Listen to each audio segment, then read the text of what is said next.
what we're going to do is this. So let's stand over here. I'll show you what we're seeing. The kids sometimes want to be a little cool when it comes to a project like this, but they were so excited. They were able to create the idea. They were able to see it displayed on the wall. They were able to vote for the top 5 ideas that they thought would best work for the labyrinth. We sent those 5 top ideas to Kelly Quinn, and then she looked at the ideas and found the one that would work best when the labyrinth and the mandala was combined. The most interesting thing is they look at an 8 by 8 inch piece of paper, and nobody can really look outside and say, okay, I see this thing as a 49-foot diameter piece out here. And what happens is they work with all the tools, they do all the design, they do all the layout with the chalk line and the tape. They are the ones that do this every step of the way. I'm just basically a guide.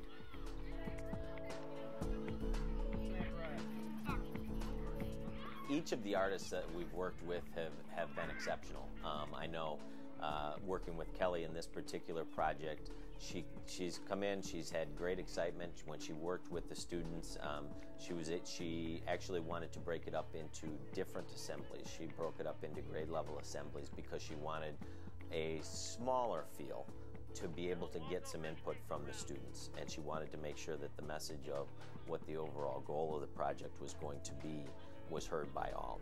And then when she came in, she'd come in several times to kind of get a feel for the school and a lay of the land, and she worked with Mrs. Kruzanowski quite a bit to make sure that they were both on the same page as far as what their plan was. And then when she came into the building, she did an extraordinary job with our students. She was right there working with them hand in hand. It wasn't so much of a directive as much as it was, she was a partner with them, and she was able to work with each and every group. And I'd see her down on the ground helping to paint or pointing something out to students as to what the best way to approach something would be. So she was really hands-on all the way through. She understood that this is the student's project. Here's what the plan is. I can help you with the plan, but you're really the artist. And she was also able to bring in some other aspects to the program, such as journaling all the way throughout the project to let us know exactly what had gone on step by step, and to be able to give the students a scrapbook by the end of it. Like I said, we've come to find out that this is one of the most fond experiences that the students have when they're here at the middle school. And every year we do an 8th grade video for the classes.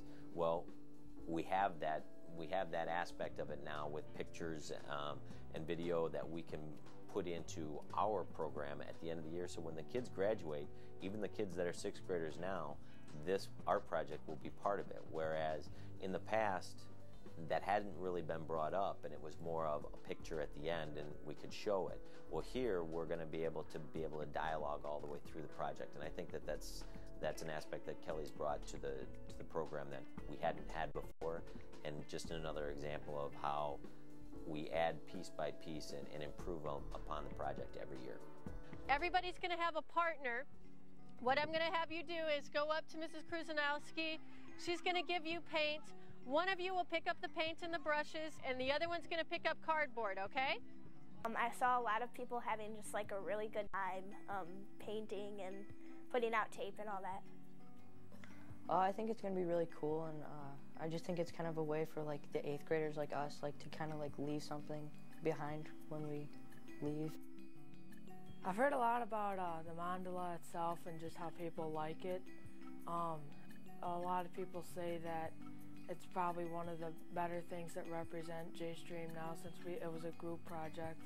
My class painted yesterday, and me and my friend painted 3 spots with blue. It was really fun. We got to paint and got like all over our hands and stuff like that. Oh, Mrs. Kruzanowski's awesome. I mean, seeing her work, I mean, first of all, just with the kids, she's amazing. But to see her the past couple of weeks, I mean, this is when she's in her glory. She gets to work with all kids every day on art. And to actually have them create something that is going to be permanent. You know, I can tell she's tired, but she is just, you just never see her stop going. I mean, she's smiling the whole time, and she's pleasant, and it's just, yeah, I mean, this is a great thing for her. It's, you know, a testament to her hard work that we're able to do these things every few years. Using two ancient symbols for balance and harmony seem to be really working for schools, especially when you get diverse groups of kids together and when you get varying ages. When they all come together to make a piece, then they own that, and there's a sense of unity and a community, which is what this project's all about. You know, this is one of those projects where I don't think it's something that we will stop doing anytime soon. The fact that the students all get to work together and everybody takes part in it is something that we truly enjoy. And the piece that we've really found beneficial in this particular project and working with Kelly is the fact that it's going to be outside. This is going to be enjoyed by the community at a far greater scale than one that's within the building. The Artist in Residency program does an excellent job of helping out schools to bring art to the forefront of their education. And I think with Kelly in her project of working with the students to design the actual picture that they want to have, and just using her expertise to be able to put it into reality is something that I would truly recommend for any school. I think having the opportunity to reach students in the summertime or at night when you're not here, giving people a safe haven to go to. And I think that's something that all schools strive to be. And this art project is very close to the building, but at the same time is very open to the public. And I think that's those two things kind of come together, and it's a very visual picture of this is a safe place to be. And I would highly recommend this to anybody that would want to do it. The last day of the mural was so exciting. We had about 150 students come, and what they were able to do is they were able to stand around the mural and start to lift up the tape. And as they lifted up the tape, you heard, "Oh, look at that, isn't that wonderful?" And they were so excited that taking up the tape and unveiling the labyrinth, the area where they would walk through, and the color combination was spectacular. The labyrinth appeared to them, and as a group, we stood in line and we walked to the labyrinth. And the kids, the excitement in the air was outstanding. They were excited. They saw the labyrinth. They understood the path. They understood the journey that they took to go through from the beginning to the end. They also looked back and then understood the journey that it took to create this. They understood that we needed planning. They understood that we needed to place the idea down using measurement and using tape to lay out our design. Understood what it took for the layout. They understood how the color combinations came together and the work that it would take to paint this. And then the final day when they took up the tape and they understood the complete piece. And standing back and looking at the piece, they were awed at the wonderful design that they created.